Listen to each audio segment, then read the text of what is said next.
The number you have dialed has been changed.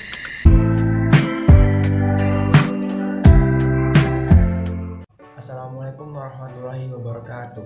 Perkenalkan, nama saya Aji Satria. Perkenalkan, nama saya Angelika Sandra. Nama saya Ayumi Cendra Suci. Saya Cinta Nurulsna PS. Saya Dea Salsabila. Di sini saya dan rekan-rekan saya akan menyampaikan materi tentang komponen dan kegunaan embedded system.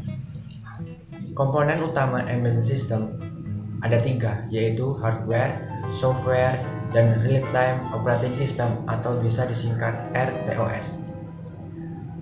Hardware sendiri terdiri dari power supply, processor, memory, timers, serial communication ports, output atau input circuits, dan sistem application specific circuits.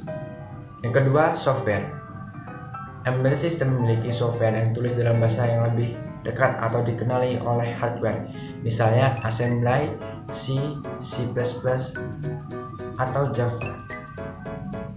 Yang ketiga, real-time operating system atau RTOS. RTOS membawahi software dan menyediakan mekanisme agar prosesor dapat menjalankan proses sesuai jadwal dan melakukan switching dari satu proses ke proses lainnya. Contoh RTOS adalah FX Works, OS 9, RT Linux, dan Symbian. Kegunaan embedded system. Embedded system dirancang untuk melakukan suatu tugas tertentu, bukan sebagai komputer tujuan umum yang digunakan untuk berbagai keperluan. Beberapa di antaranya juga memiliki real-time performance kendala yang harus dipenuhi dengan alasan seperti keamanan dan kegunaan. Yang lainnya mungkin tidak memiliki kinerja persyaratan atau rendah yang memungkinkan perangkat keras sistem yang harus disederhanakan untuk mengurangi biaya. Beberapa contoh diantaranya, yang pertama Central Processing Unit atau CPU, bertugas untuk melakukan fungsi logika dan matematika, transfer data, dan pengolahan instruksi. Sebuah CPU terdiri dari register-register, arithmetic logic unit atau ALU, program counter, and stack pointer. Operasi dasar suatu CPU adalah mengeksekusi sederetan perintah tersimpan yang disebut program. Menurut John van Neumann, ada 4 langkah proses CPU. Yang pertama, fetch. Fetch adalah langkah untuk mengambil instruksi dari memori program.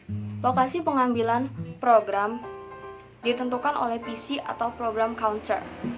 Yang kedua ada decode. Decode adalah instruksi yang telah diambil, diuraikan, lalu diolah lebih lanjut pada bagian-bagian khusus CPU. Yang ketiga, execute.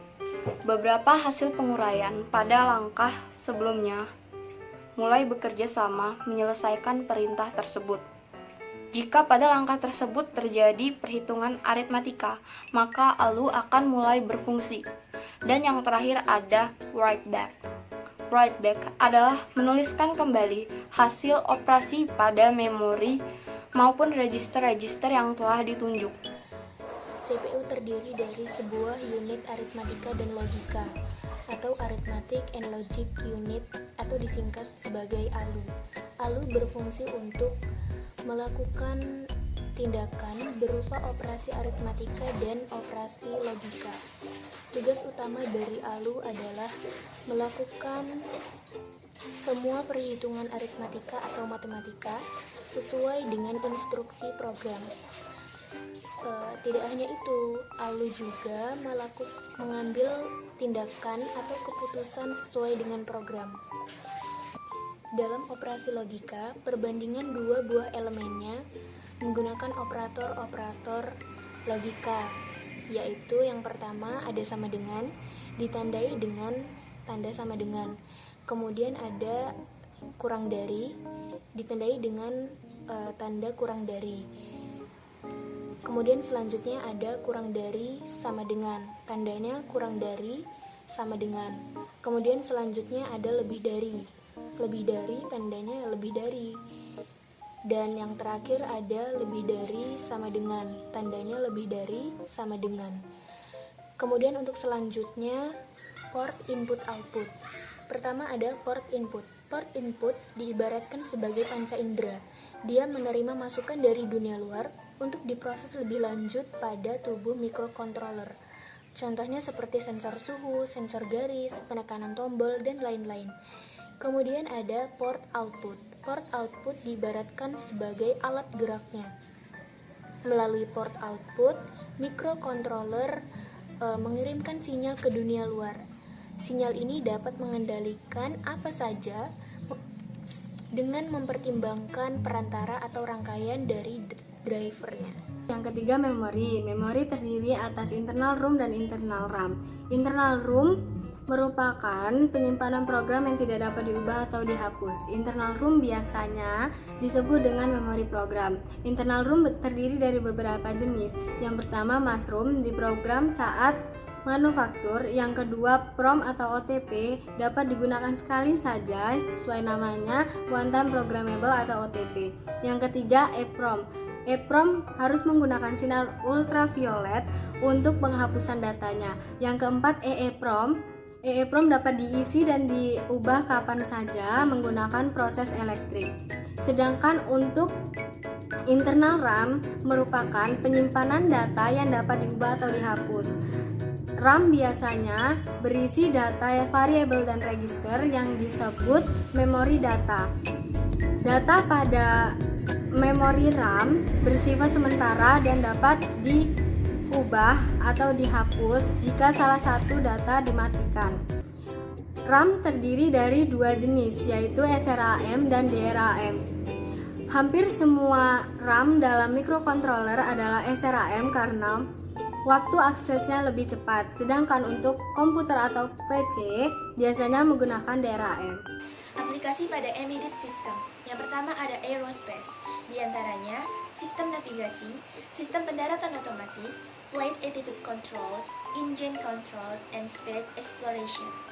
Yang kedua ada otomotif, di antaranya full injection control, passenger instrumental control, anti-locking braking system, airbag controls, GPS mapping, and cruise control. Yang ketiga ada mainan anak, di antaranya video games and milestone system. Yang keempat ada komunikasi, di antaranya satelit, network routers, switch, and hubs. Yang kelima ada peralatan komputer, di antaranya printer, scanner, keyboards, displays, modems, hard disk, CD-ROM, and USB.